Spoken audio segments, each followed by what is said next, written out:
Legislative Republicans in the state assembly held a public hearing on a bill that would prevent youth in Wisconsin from receiving medically necessary gender-affirming care. The members of the Wisconsin LGBTQ+ caucus gave testimony in opposition of the bill. People got to speak at the hearing where they voiced their concerns that gender-affirming care is safe, medically necessary, and saves lives. And others voiced how some treatment is still allowed in regards to this bill. Doesn't feel so great for the parents either. We know from the short notice on this hearing that the bill is already destined from the veto pen, and you do not care.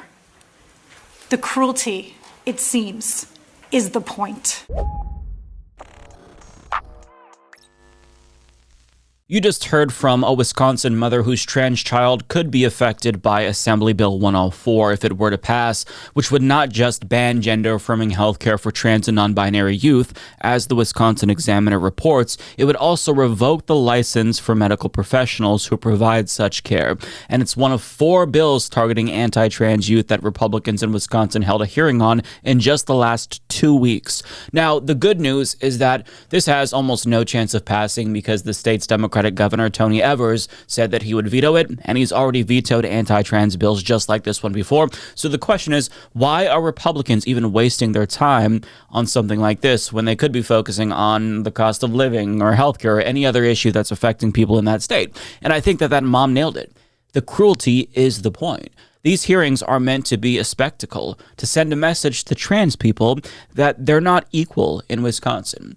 But the thing about cruelty is that if you're too cruel, it can backfire. And during this 12-plus hour-long hearing, residents showed up to testify for and against Assembly Bill 104, including this elderly man from Milwaukee named Larry Jones, who showed up to testify in support of the ban on gender-affirming healthcare. Now, before he could say his piece, he listened to about 7 hours of testimony from people who had a lot to say about this legislation, and that included a lot of trans people as well, who explained how gender-affirming healthcare improved their quality of life or straight up saved it.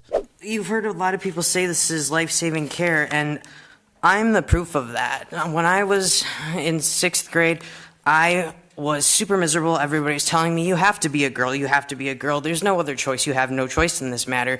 You were born a girl, you stay a girl. So because nobody was listening to me and because I was so miserable and hated myself and I hated my life, I tried to kill myself because I could not live with who I was anymore. And so I ended up in the emergency room. I ended up in Rogers. I eventually ended up in residential treatment. And there I finally said, I'm a guy and I can't live that way and nobody will listen to me. And so from there, my parents finally did listen and they said, okay, if you're a guy, we'll figure things out. And it was after they accepted me and after they allowed me to identify as a guy that I was finally happy. I was finally able to breathe again. Before medical transition, there was a large gap between who I was and what I was, and this gap was distracting. My mental health was poor, and I struggled with depression and anxiety. Testosterone flipped everything on its head, improving my life in ways I didn't know it could. My anxiety and depression improved. What I was finally aligned with who I was, and I found myself with a new vitality and interest in life. Socializing became easier, knowing that other people saw me as who I am. I began doing more with my life. I joined band, got into weightlifting, made more friends, started dating, and pursued leadership positions at school. Many of these actions led to me getting accepted to my first choice university. I am a trans man, and my name is Darcy, and I have known that I was a boy since preschool, long before I knew the word transgender, let alone what it meant. In fact, it would be well over a decade before I even heard the word at all. The first time I distinctly remember feeling that gender disconnect was when I came home from preschool and told my mom that I had a crush on a girl in my class. My mother, a devout Christian missionary, told me that only boys have crushes on girls and that I couldn't because I was a girl. Without hesitation, I told her that I was fine, I would just be a boy. She got mad and said that's not how it works, and we just didn't talk about it again until high school. But I never stopped feeling like I was bad at being a girl. I didn't have the words to explain why. And growing up in a conservative Christian homeschool household wasn't exactly conducive to learning about LGBTQ topics. I didn't even hear the word transgender again until I was 15. When I did, I looked it up and wept with self-recognition. Finally, I saw myself. I wasn't a defective girl. I was a trans boy. In 2021, I fell into the deepest bout of depression I've ever dealt with. I felt alone, unloved, and unlovable. It got so bad to the point that I tried to end my life. After a while, I started to get better. I realized why I felt so estranged from myself, and that is because of my gender dysphoria. Now, almost 9 months on T, I get to experience things similar to my cisgender peers. My voice is lower, my body is more masculine, and I've even started to grow a mustache. I finally feel like myself. If I could talk to younger me when I was struggling the most, I would love to show him how much better it got, how now I feel loved and supported by my community, and I truly get to be me. And that's just some of the testimonies that Larry heard when he was waiting to testify himself. Now, there was also anti-trans lobbying groups that showed up, like Do No Harm, Gays Against Groomers, and Mobs for Liberty that also testified, albeit in support of the bill. But when it was finally Larry's time to testify in favor of the bill at around 7 hours in, it was clear that the trans testimonies specifically resonated with him to the point where, while he was listening, he came to the realization that he was completely wrong. After hearing firsthand from trans people and their experiences, he realized, oh my God, I've made a terrible mistake. And then, when he got to the microphone, he used that time not to testify in support of this bill, but to apologize for supporting the ban on gender-affirming care in the first place. All right, Larry, the floor is yours. You got 2 minutes. First of all, I'd like to apologize to you people. I was invited here to give my support for Bill 401. I have very little knowledge of gay people and things like that there. So when I came here, my eyes were open. I was one of the critics that sat on the side and made the decisions there was only 2 genders. So I got an education that was unbelievable. And I don't know just exactly how to say this, but my perspective for people have changed. So I don't want to take up no more of your time. I'd like to apologize for being here, and I learned a very lot about this group of people. All right.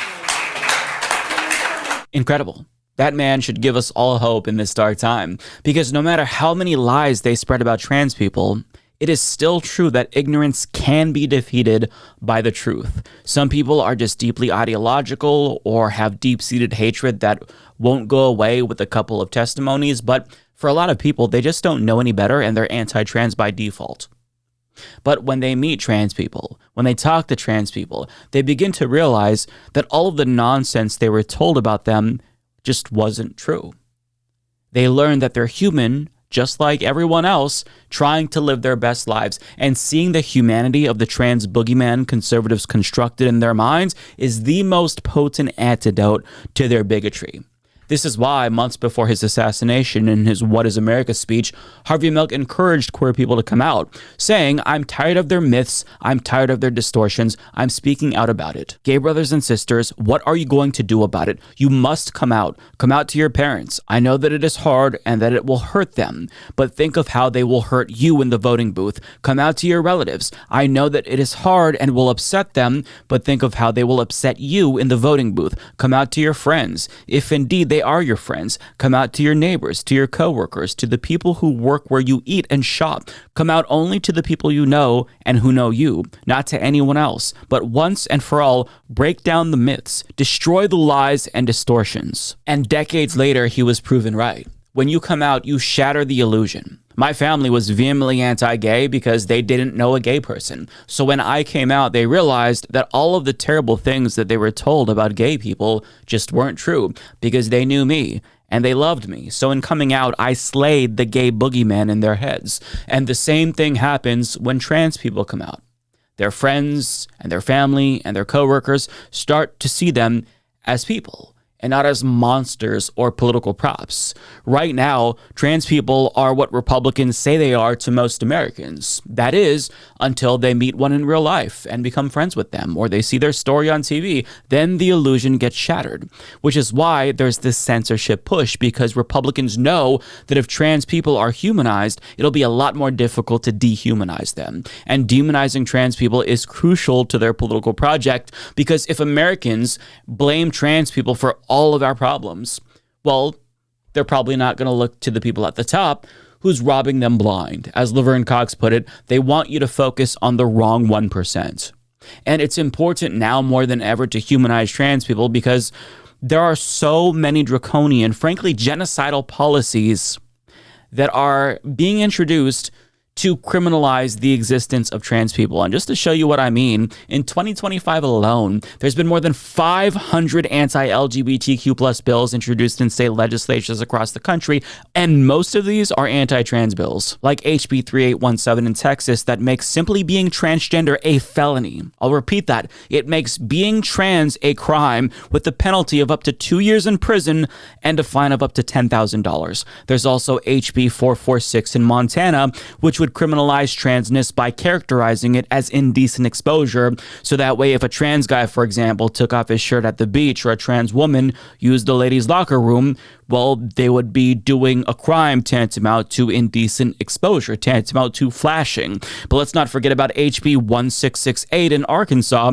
which lets parents in or outside the state sue anyone who knowingly affirms the gender of a young trans person. And then there's SB 456 in West Virginia, which would legalize genital inspections for minors by doctors without the consent of the parents. This is sick shit we're talking about here. And in addition to these kinds of Orwellian bills, states like Florida are suing Target for stocking Pride merch. I'm not making this up. And at the federal level, aside from the blatantly anti-trans executive orders that Trump signed, he's also sharing the same anti-LGBTQ plus symbolism that the Nazis used during the Holocaust to mark LGBTQ plus people for death. So this is where we're at in 2025. They've given up the pretense that this attack on trans rights is about protecting kids altogether, and now they're just waging an outright war on trans existence. And predictably, the anti-trans hate has led to a resurgence in homophobia as well, which isn't surprising, because the reason why people hate trans people is the same exact reason why they hate gay people. The origin of bigotry is the same,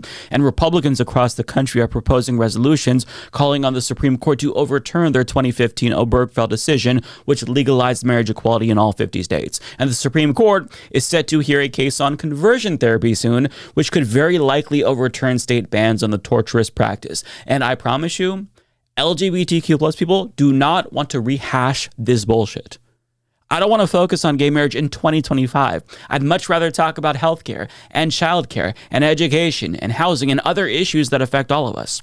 But with that being said, I'm not going to just stand by and let them take away my marriage rights. So this is why civil rights issues are linked to the class war. The so-called culture war is an attempt to obscure the class war. But if we all team up and win the culture war, or just stop fighting it altogether, we can more easily focus on the class war. And if you show up for gay and trans people, they're going to show up for you. If you show up for gay and trans people and make it so that way they don't have to fight this fight alone, then they will be able to show up for you and fight for your rights too, like higher wages for you and better education for your children and childcare. The right wants to refight civil rights battles that they've already lost, because it inhibits our ability to focus on the class war that they're waging against all of us. Listen, no queer person wants to do this shit. They don't want to have to fight for basic recognition in the year 2025, but they have to in order to survive. We're not the ones obsessed with LGBTQ plus rights, contrary to popular belief. They are. We are just defending our right to exist. So show up for trans people, and they'll show up for you too. Help them with this fight, and they will help you in your fight. And the queer people who testified against Assembly Bill 104 proved Harvey Milk's point about the power of coming out, because it humanizes queer people. So with that in mind, share their testimonies and share their stories and humanize trans people in any way that you can, because if Americans see the faces of these victims of Republican policies, it'll be much more difficult for them to dehumanize these people. Play stupid games, win stupid prizes. Play stupid games, win stupid prizes. Play stupid games, win stupid prizes. Play stupid games. F around and win find stupid out. Prizes. Play stupid games, win stupid prizes. Play stupid games, win stupid prizes. Play stupid games, win stupid prizes. Play stupid game. Pride. Trans rights are human rights. It is necessary to push trans on the kids. Pride.